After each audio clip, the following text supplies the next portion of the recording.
नमस्ते दोस्तों। तो इस वीडियो में चैप्टर नंबर की मैं बात नहीं कर सकता क्योंकि थोड़ा सा चेंज करना पड़ रहा है हमको पीडीएफ की अनअवेलेबिलिटी की वजह से। प्लस कई स्कूलों में एपीसी की बुक चल रही है, कई में आपकी एस चंद की चल रही है, तो इस वजह से हम बेसिक बुक ले रहे हैं अकाउंटेंसी की, जो कि है एनसीईआरटी। ठीक है। एनसीईआरटी में हमारे दो पार्ट्स हैं, जैसा कि सभी उसमें है ब्रांड में। पार्ट वन, क्योंकि वो इसी पे बेस्ड होती है। पार्ट वन फाइनेंशियल अकाउंटिंग का, जिसमें आपके चैप्टर्स रहेंगे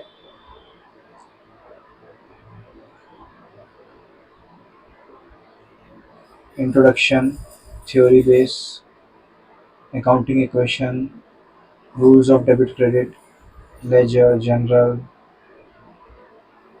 BRS, trial balance, depreciation, reserve etcetera.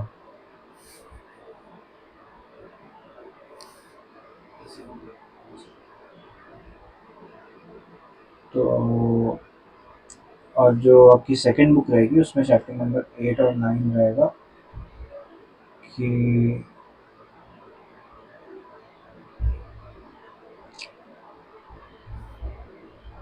मैं उसको भी ओपन ही कर देता हूँ आपके लिए।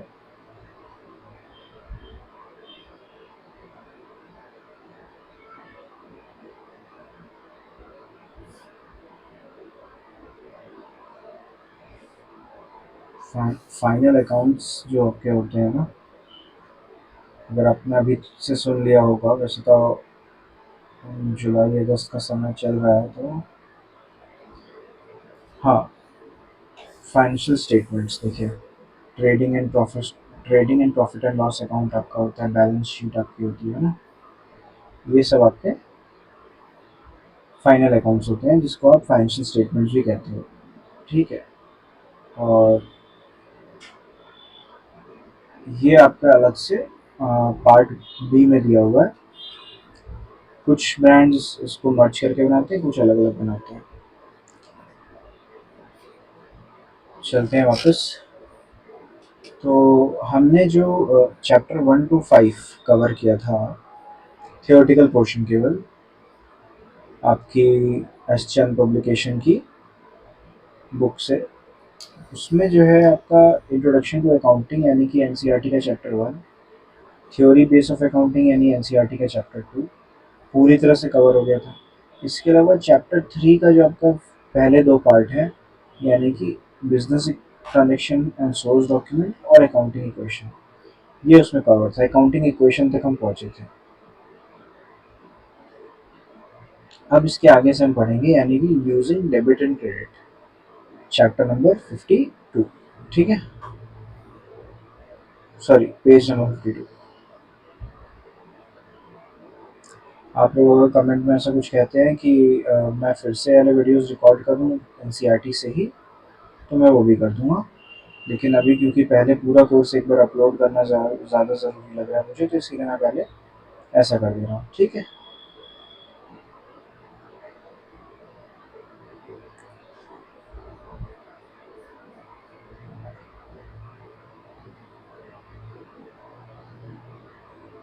ये चैप्टर 1 हो गया, 2 हो गया,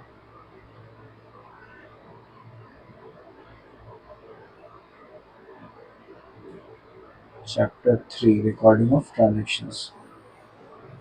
इसमें बिजनेस ट्रांजेक्शन, सोर्स डॉक्यूमेंट और अकाउंटिंग इक्वेशन,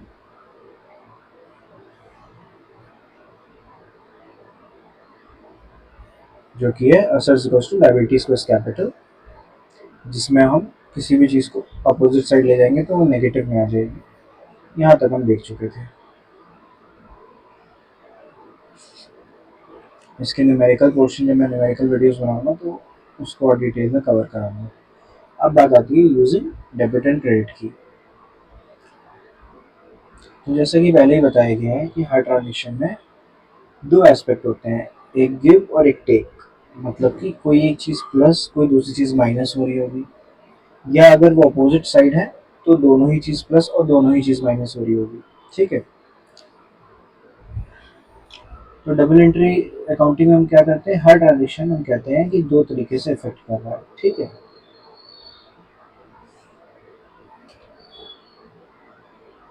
टोटल अमाउंट जो भी आपका लेकिन होगा हर ट्रांजेक्शन का, उसमें डेबिट और क्रेडिट इक्वल होना चाहिए, ये एक रूल है, ठीक है। अक्सर अकाउंटिंग में जो है हम डेबिट और क्रेडिट देखते हैं साइड्स के लिए, कि कौन सी चीज़ किस अकाउंट के लेफ्ट साइड में आ रही है, कौन सी राइट साइड में, ठीक है। क्योंकि एक सिंपलेस्ट फॉर्म में एक अकाउंट जो होता है वो टी जैसा दिखता है ना। भाई आपकी दो हेडिंग होती है, बीच में एक डिवीजन पार्ट होता है, एक लेफ्ट साइड हो गया एक राइट साइड हो गया, तो ये चूंकि ये टी जैसा दिखता है तो इसीलिए से हम टी अकाउंट भी कहते हैं।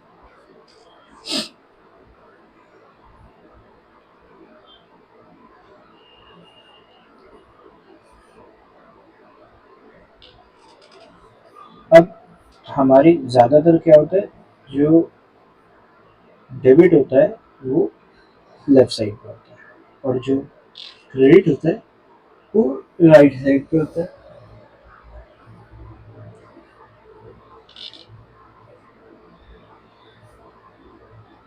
जैसे मैंने एक अकाउंटिंग के क्वेश्चन का इफेक्ट बनाया कि एक पहला ट्रांजेक्शन था,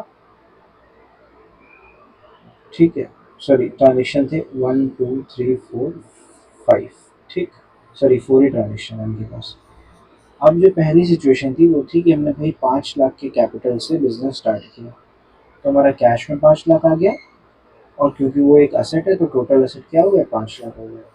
वहीं हमारा जो लाइबिलिटी और कैपिटल का सम होता है वो भी एसेट के इक्वल होना चाहिए, तो वो भी इक्वल हो गया क्योंकि हमने 5 लाख के कैपिटल से शुरू किया है, तो कैपिटल में भी तो 5 लाख रिफ्लेक्ट होगा, ठीक।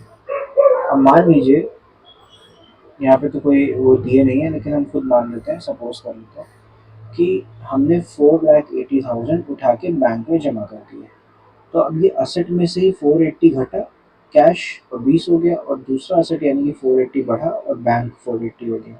फिर से इन दोनों का सम टोटल असेट क्या हो गया, 5 लाख, और कैपिटल और टोटल इधर का राइट साइड का बना हुआ है 5 लाख।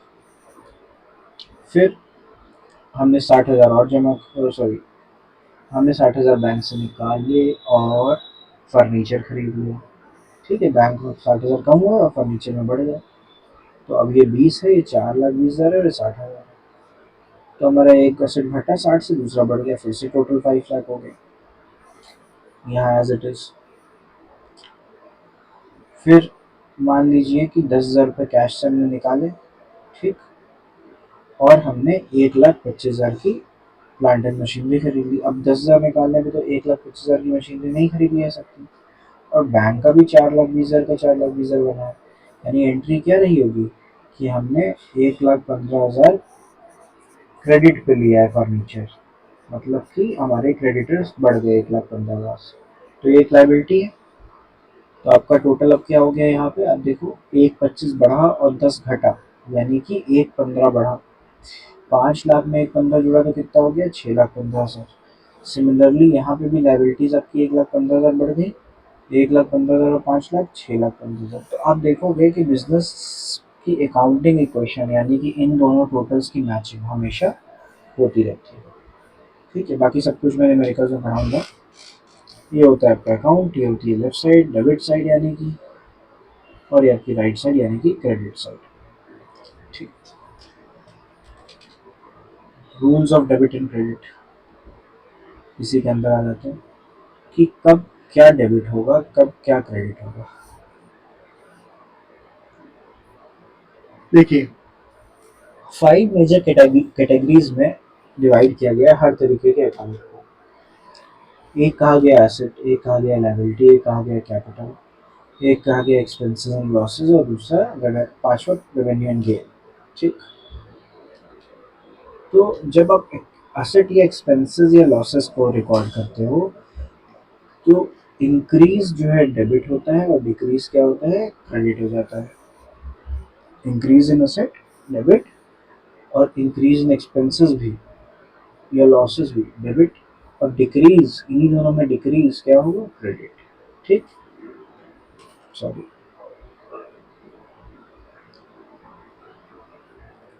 वैसे वैसा लाइबिलिटीज या फिर कैपिटल या रेवेन्यू गेन्स, यानी बाकी जो तीन चीजें बची आपको, उनमें क्या होगा, वो इंक्रीज होंगी तो क्रेडिट होंगी और डिक्रीज होंगी तो डेबिट होंगी। ऐसा ही सब में होगा। ठीक, बहुत सिंपल तरीका था आपका डेबिट और क्रेडिट के रूल को जानने का। वैसे तो 3 गोल्डन रूल्स भी हैं, बट वो अभी मैं आपको नहीं बता रहा क्योंकि यहाँ पे एनसीईआरटी में अभी तक नहीं दिखे हमें, तो इसीलिए। अब आप कभी बनाओगे असेट का अकाउंट या एक्सपेंसेस का अकाउंट, तो आप क्या करोगे, इंक्रीज को डेबिट, डिक्रीज को क्रेडिट, इंक्रीज को डेबिट, डिक्रीज को क्रेडिट कर दोगे। और लायबिलिटी कैपिटल या रेवेन्यू गेन बनाओगे तो वाइस वर्सा करोगे। ठीक है। जैसे कि रोहित ने 5 लाख कैश से बिजनेस स्टार्ट किया, तो हमने 5 लाख कैश में डाल दिया, 5 लाख कैपिटल में डाल दिया।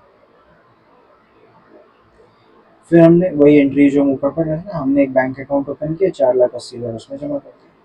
तो कैश अकाउंट एक असेट था, असेट इंक्रीज हुआ तो डेबिट हुआ। कैपिटल अकाउंट एक कैपिटल टाइप था, है ना, कैपिटल लायबिलिटी 3 थे ना, रेवेन्यू गेन। तो जो कैपिटल टाइप से उसमें क्या करना है, वो इंक्रीज होगा तो क्रेडिट होगा, तो उसमें क्रेडिट साइड डाल दिया हमने। ठीक। फिर 4,80,000 हमने जमा किए तो कैश से गए, एक असेट डिक्रीज हुआ तो उसके क्रेडिट साइड आया, और दूसरा असेट इंक्रीज हुआ तो उसके डेबिट साइड आया। फिर हमने 60,000 का फर्नीचर खरीदा बैंक से, तो 60,000 हमने फर्नीचर में ऐड कर दिए क्योंकि एक असेट है।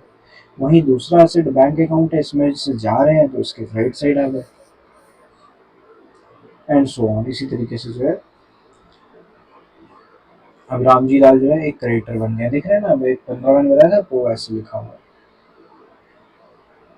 रामजी लाल अकाउंट। कोई भी क्रेडिटर डेटर ये सब होते हैं तो उनका अकाउंट उनके नाम से बनता है। ठीक है।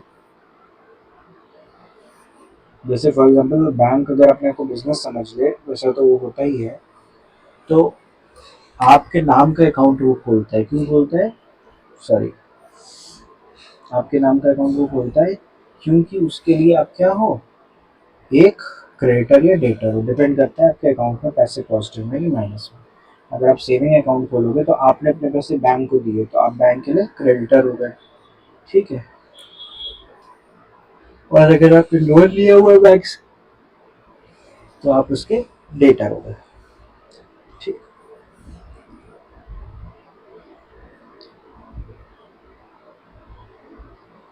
ऐसे बहुत सारे अकाउंट इन्होंने बना रखे हैं। आपको बस ये देखना है कि हर चीज़ में हो क्या रहा है। भाई राम जी लाल एक क्रेडिटर क्रिएट हो रहा है, क्रेडिटर एक लाइबिलिटी होती है, लाइबिलिटी बढ़ती है तो क्रेडिट होती है। ठीक है। वहीं प्लांट एंड मशीन भी बढ़ेगा तो डेबिट होगा क्योंकि एक असेट है। कैश अकाउंट जो है घट रहा है तो इसीलिए क्रेडिट हो जाएगा क्योंकि एक असेट क्या होता है, घटते समय डिक्रीज होता है। आपको बार बार रूल्स पढ़ने, बार बार ऐसी छोटी छोटी चीज़ों में अप्लाई करना, तभी आपको याद हो पाएगा। अब हमने जो है सुमित ट्रेडर से गुड्स परचेज किए, ये नहीं कहा गया कि कैश से, तो यानी कि हमने क्रेडिट पे किया है। ठीक है। तो अब परचेजेस तो एक असेट है हमारा, ठीक, वही स्टॉक है एक तरीके का, तो वो हमारा इंक्रीज होने पे क्योंकि हम खरीद रहे हैं तो डेबिट हो जाएगा। लेकिन सुमित ट्रेडर का जो खाता बनेगा हमारे यहाँ, क्योंकि वो हमें उधार सामान दे रहे हैं, तो वो बन जाएंगे क्रेडिटर, जो कि होती है एक लायबिलिटी, और लायबिलिटी बढ़ने पे क्या होती है, क्रेडिट होती है।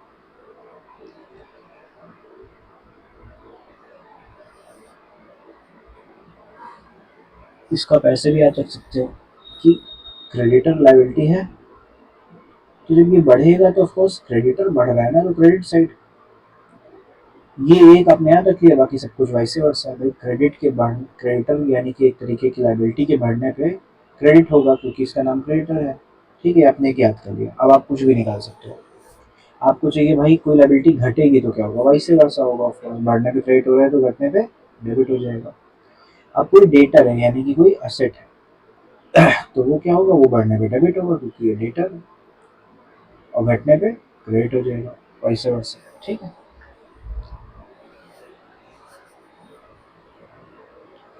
अब goods costing 25,000 sold to Ghazni enterprise for 35,000।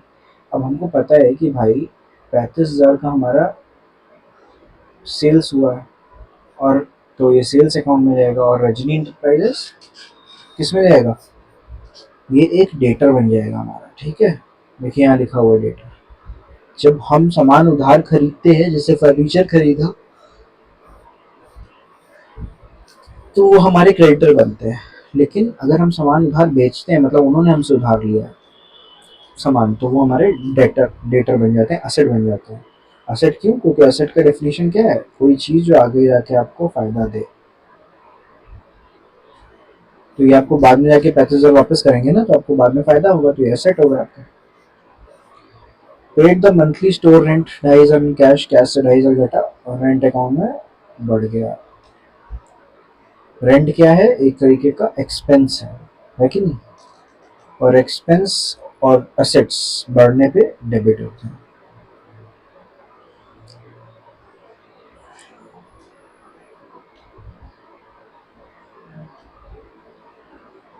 इसी के साथ आपके अकाउंटिंग इक्वेशन और रूल्स खत्म हो गए डेबिट क्रेडिट के। अब बात आती है बुक्स ऑफ ओरिजिनल एंट्री की। ठीक है, ये क्वेश्चन आप लगाने की कोशिश करना, नहीं तो मैं न्यूमेरिकल वाले पोर्शन में समझाऊंगा ही, जो वीडियोस बनाऊंगा वाइट बोर्ड या स्मार्ट बोर्ड, जो पॉसिबल हुआ उस पर।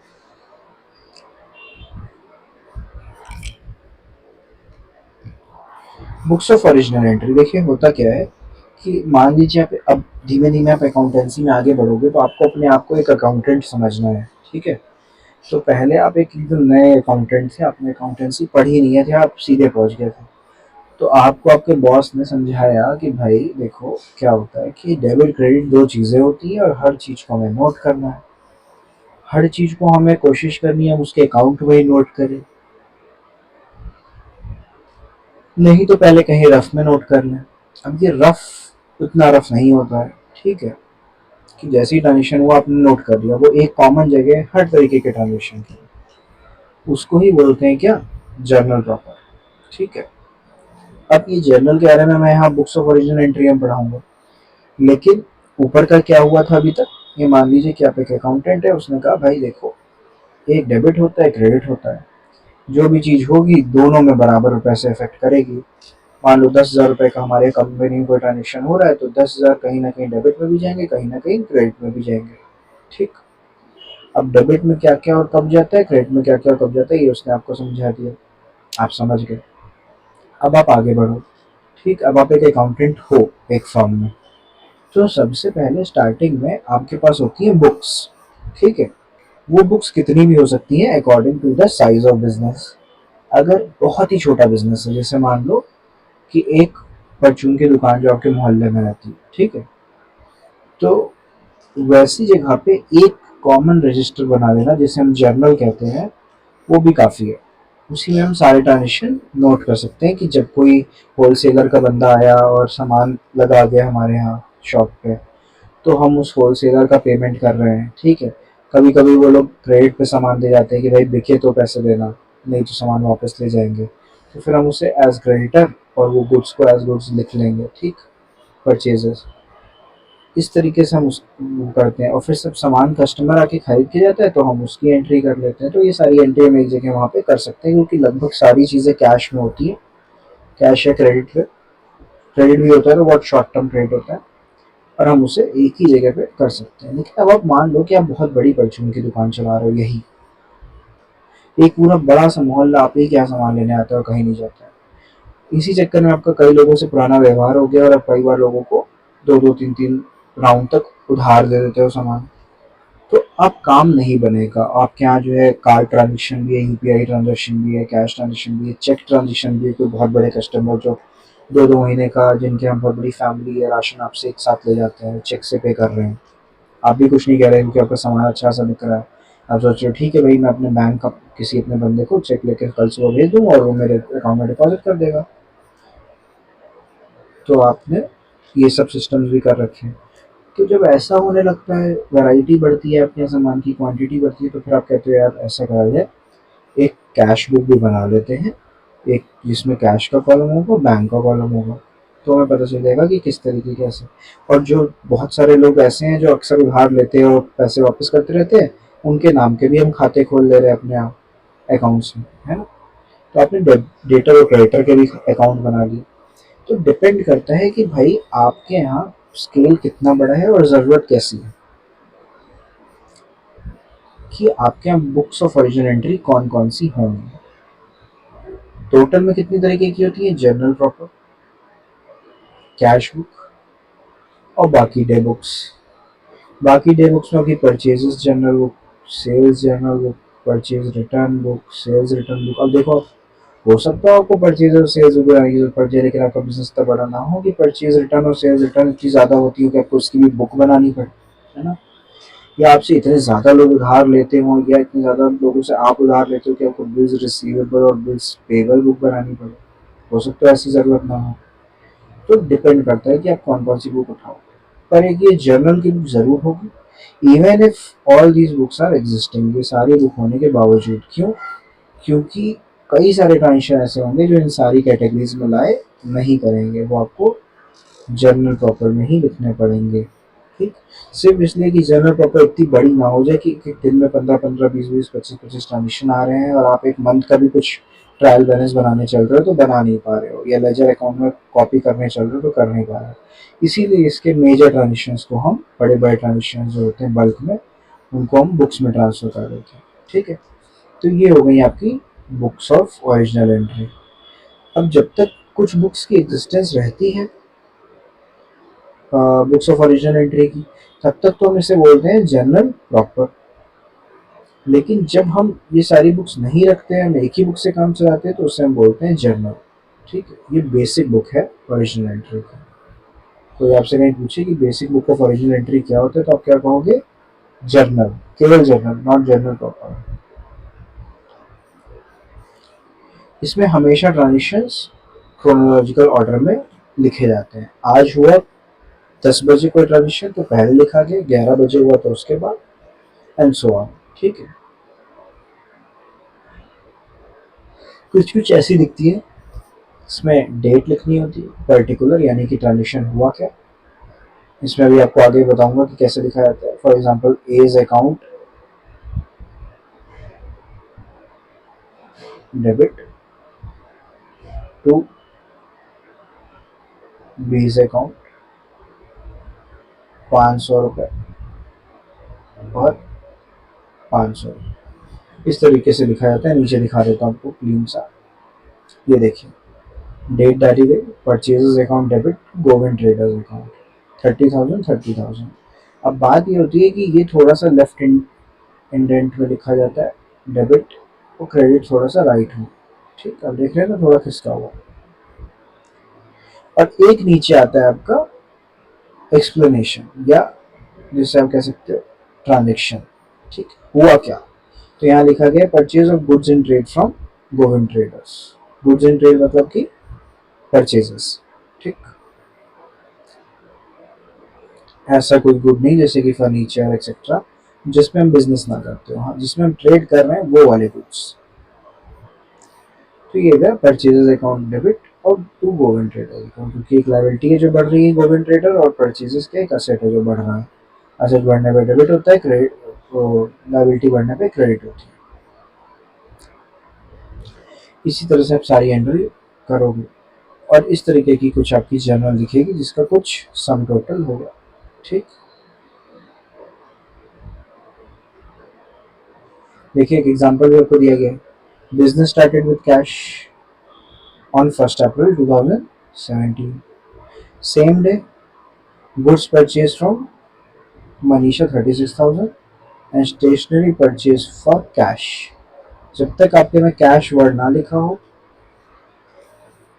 तब तक आप यही मानो कि वो क्रेडिट पे लिए गए, स्पेशली जब आपको किसी का नाम दिया हो, चाहे इंडिविजुअल का चाहे फर्म का। ठीक, जैसे यहाँ गुड्स सोल्ड टू प्रिया, तो यहाँ कैश नहीं लिखा है लेकिन प्रिया लिखा है। उसका मतलब क्या है, हमने प्रिया को क्रेडिट पे दिया है। ये एक हमारी डेटर बन जाएगी। यहाँ मनीषा क्या बन जाएगी? क्रेडिटर बन जाएगी।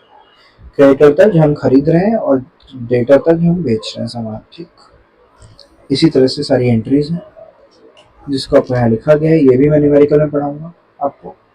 Cash account debit to capital account क्यों हो रहा है? क्योंकि कैश एक असेट है जो बढ़ रहा है बिजनेस शुरू होने पर, और कैपिटल एक लायबिलिटी है जो बढ़ रही है। तो लायबिलिटी बढ़ने पर क्रेडिट होती है, और असेट बढ़ने पर डेबिट होता है। फिर purchase account debit to Manisha, good purchase on credit from Manisha. ठीक, तो मनीषा एक लायबिलिटी है, हमने उससे सामान उधार खरीदे तो हमें पैसे कल को वापस करने पड़ेंगे, तो लायबिलिटी हो गई।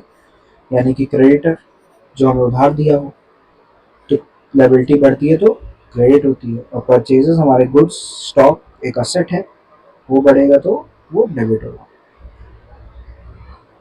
इसी तरीके से आगे भी कुछ भी आपको समझना है तो आप बिल्कुल पूछिए, ठीक है। कमेंट्स में आप पूछेंगे, मैं उस पर शॉर्ट वीडियो बना दूंगा। फिलहाल ये पक्की बात है कि ये न्यूमेरिकल्स पे अलग से वीडियोस ज़रूर आएंगे बाद में, ठीक, थ्योरी ख़त्म होने के बाद।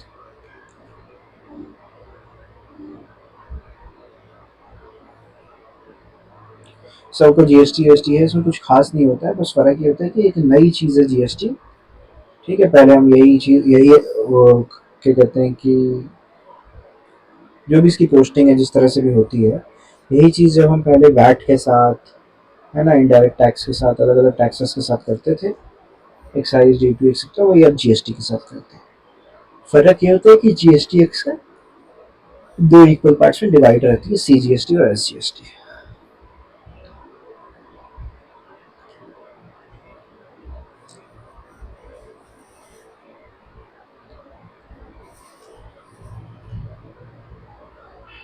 अब आती है बात द लेजर की।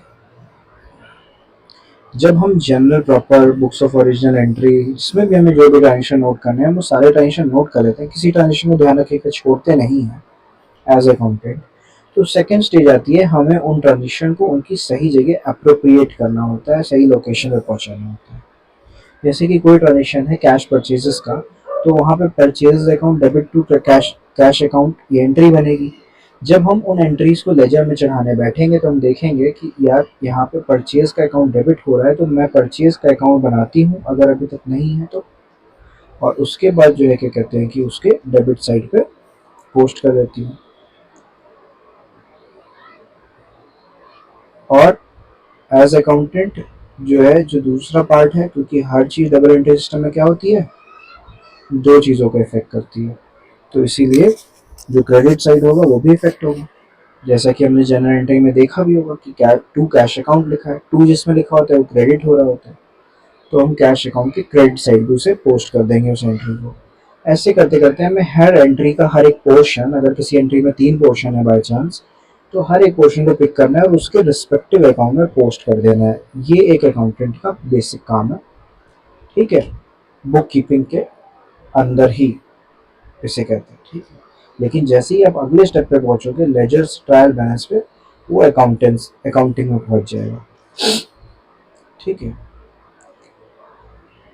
यूटिलिटी क्या है भाई, लेजर बहुत यूजफुल चीज़ है, इसमें हर अकाउंट का अपना नीट और क्लीन रिजल्ट दिया होता है, सारे ट्रांजेक्शन की रिकॉर्डिंग दी होती है जो केवल उसी पर्टिकुलर अकाउंट से संबंधित होती है, ठीक।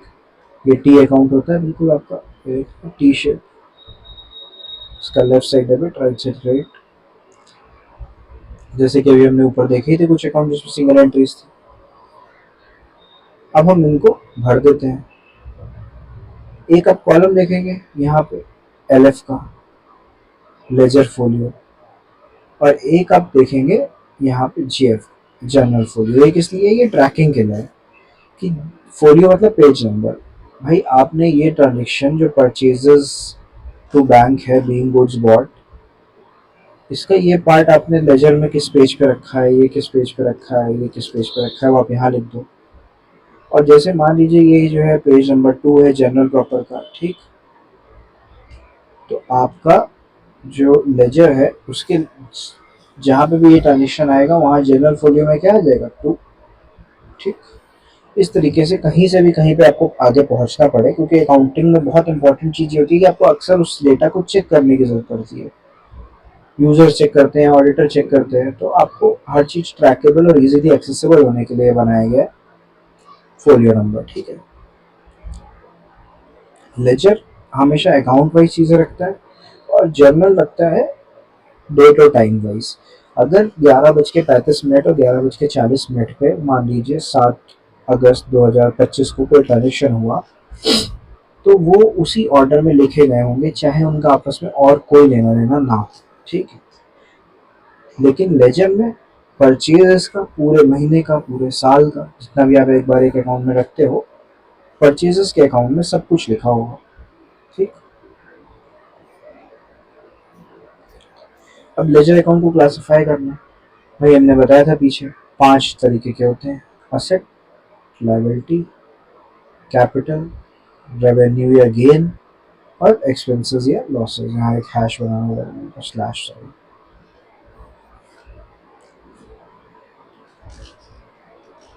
पोस्टिंग फ्रॉम जर्नल, पहले तो आप लेजर में ढूंढिए कि वो अकाउंट कहाँ है जिसको हमने जर्नल में डेबिट किया है, उसमें आप डेबिट साइड में वो ट्रांजेक्शन एंटर करिए, और पर्टिकुलर में वो अकाउंट का नाम लिखिए जो आपका अपोजिट है। जैसे आप डेबिट जो अकाउंट हुआ है उसमें एंट्री कर रहे हो, तो जो क्रेडिट है उस नाम से करोगे, और क्रेडिट में किस नाम से करोगे, जो डेबिट है। ठीक, एग्जाम्पल देखिए, जैसे कैश अकाउंट में 5 लाख रुपए आए तो किस नाम से आए, कैपिटल नाम से, और कैपिटल में किस नाम से अपोजिट साइड रहेंगे, कैश नाम से। ठीक, ये है एक दूसरी ट्रैकिंग जिसे आप कह सकते हो। ये आपको याद दिलाने के लिए क्या चीज़ किस लिए थी, क्योंकि यहाँ पे आप वो नोट नहीं बनाते जैसे आप जर्नल में बना रहे थे, बीइंग गुड सोल्ड एक्सेट्रा, अब यहाँ नहीं बनाते, इसीलिए ये बेस्ट तरीका है कुछ भी ट्रैक करने का।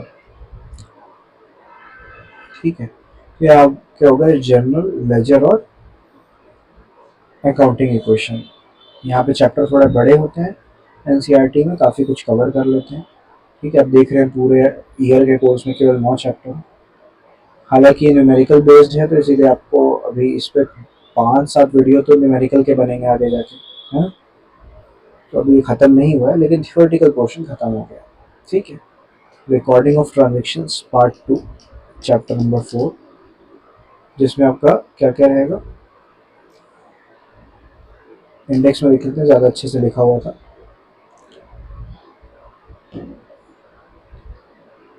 रिकॉर्डिंग ऑफ ट्रांजेक्शन्स 2 में आपका है सारी बुक्स, कैश बुक जितनी भी आपकी ओरिजिनल एंट्री की बुक्स थी वो डिटेल में पढ़ेंगे, जिसमें कैश बुक तो बहुत लंबी जाएगी। फिर purchases, purchase return, sales, sales return आप देख भी रहे होंगे यहाँ पे, ये 25 पेज का गैप है और ये 2-2 पेज का गैप है। फिर जनरल प्रॉपर आपकी थोड़ी इंपॉर्टेंट बुक है, और बैलेंसिंग द अकाउंट यानी कि ट्रायल बैलेंस। ठीक, ये आपका रहेगा नया वीडियो में। ये मैं भी माउस से बना रहा हूँ, इसीलिए मेरी राइटिंग जितनी ख़राब नहीं है, जितनी ख़राब है उससे भी ज़्यादा ख़राब मैं लिख रहा हूँ, और मेरा मन कर रहा है लिखने का तो मैं लिख देता हूँ। ठीक है, धन्यवाद, मिलते हैं अगले वीडियो में। यही चैप्टर 4 स्टार्ट करेंगे होपफुली। एक वीडियो में कैश बुक, एक में हमारी बाकी सारी बुक्स, और एक में जनरल प्रॉपर और बैलेंसिंग अकाउंट आ जाएगा। ठीक, 3 वीडियोस में आपका चैप्टर 4 हो जाएगा, चैप्टर 5 आपका एक ही वीडियो में हो जाएगा। ठीक है, अच्छा okay, trial balance and rectification of error यहाँ है, यानी कि यहाँ पे हमारा balancing of accounts. Okay okay okay, sorry sorry sorry, trial balance नहीं, तो मैं मिटा भी देता हूँ फिर इसी लगे हाथ।